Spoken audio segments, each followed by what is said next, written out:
अपने माता पिता का दिल ना दुखाओ। शादी की सुहाग सेज पर बैठी एक स्त्री का पति जब भोजन का थाल लेकर अंदर आया तो पूरा कमरा उस स्वादिष्ट भोजन की खुशबू से भर गया। रोमांचित उस स्त्री ने अपने पति से निवेदन किया कि मांझी को भी यहीं बुला लेते तो हम तीनों साथ बैठकर भोजन करते।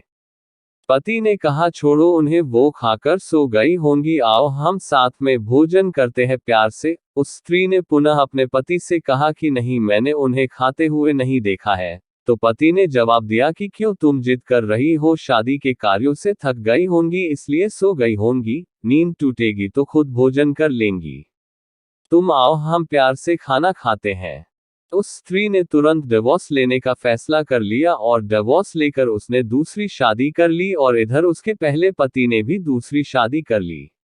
दोनों अलग अलग सुखी घर गृहस्थी बसाकर खुशी खुशी रहने लगे। इधर उस स्त्री के 2 बच्चे हुए जो बहुत ही सुशील और आज्ञाकारी थे। जब वह स्त्री 60 वर्ष की हुई तो वह बेटों को बोली, मैं चारों धाम की यात्रा करना चाहती हूँ ताकि तुम्हारे सुखमय जीवन के लिए प्रार्थना कर सकूं। बेटे तुरंत अपनी मां को लेकर चारों धाम की यात्रा पर निकल गए। एक जगह तीनों माँ बेटे भोजन के लिए रुके और बेटे भोजन परोसकर मां से खाने की विनती करने लगे। उसी समय उस स्त्री की नजर सामने एक फटेहाल, भूखे और गंदे से एक वृद्ध पुरुष पर पड़ी जो इस स्त्री के भोजन और बेटों की तरफ बहुत ही कातर नजर से देख रहा था। उस स्त्री को उस पर दया आ गई और बेटों को बोली, जाओ पहले उस वृद्ध को नहलाओ और उसे वस्त्र दो, फिर हम सब मिलकर भोजन करेंगे।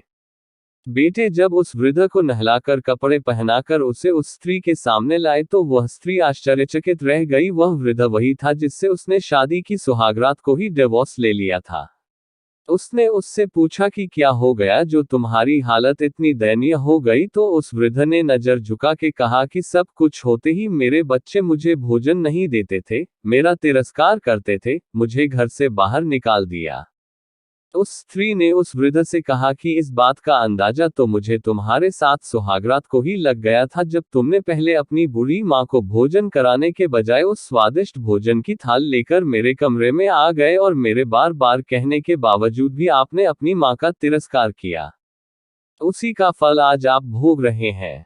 जैसा व्यवहार हम अपने बुजुर्गों के साथ करेंगे उसी देखा देखकर हमारे बच्चों में भी यह गुण आता है कि शायद यही परंपरा होती है। सदैव माँ बाप की सेवा ही हमारा दायित्व बनता है। जिस घर में माँ बाप हंसते हैं वही प्रभु बसते हैं।